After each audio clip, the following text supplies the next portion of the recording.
Mutongoria wa bũrũri akiheana ndũmĩrĩri yake hĩndĩ ya kũhingũra kĩgomano gĩa gatandatũ gĩa thirikari cia matũũra, maitho ma andũ aingĩ mekũrongoreirie mũndũ ũkũmũkinyĩte ciande-inĩ, gĩbarũa gĩake kĩrĩ gũtaũra ndũmĩrĩri ya president na njĩra ya ciĩko.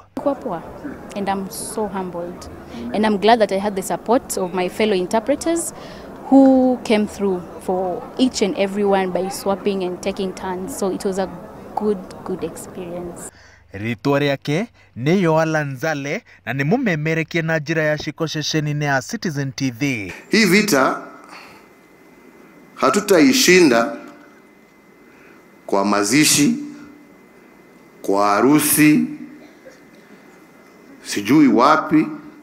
Utaaramu wake wa gũtaũra ndũmĩrĩri na ciĩko, rũthiomi rwa ũthiũ wake na wendo ũrĩa ekwonanagia wĩra-inĩ wake irĩ mũtukanio ũrĩa andũ aingĩ na uge ũmwe maretĩkanĩria atĩ ũheire ndũmĩrĩri ya president kamũcamo ka mwanya. Emotions would go hand in hand with the tone variation of the president. So if his pitch was high, if he was serious, if he was sad, the deaf people do not read, they cannot hear, so they read the facial expression. So you need to be happy, sad, be sad, like confused, be confused. So that's why my facial expressions are key when it comes to sign language.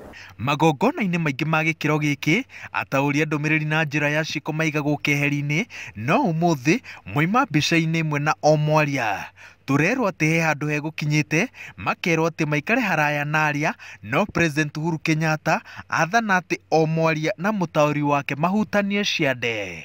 Today, the president himself saw and was aware of the interpreters being there, and you know, this is a language that helps people to be able to communicate from far. You know, it's different from a spoken language where you need to be near for you to have a conversation. Korwo na tauri na njĩra ya ciĩko igongona-inĩ ta rĩrĩ nĩ ũndũ wa kawaida, no kũrĩ andũ arĩa marĩ wathe wa kũigua, gũkorwo na andũ taya igongona-inĩ rĩnene ũũ nĩ ikinya rĩa mbere rĩratacũkio harĩ gũtigĩrĩra atĩ andũ arĩa marĩ na mawathe nĩ mahĩmbĩrio na maheo mĩeke ĩiganaine. Ngĩribotera Inooro TV ndĩ mũcakuthĩ kaunti-inĩ ya Kirinyaga, njĩtagwo Wawerũ wa Nyambura.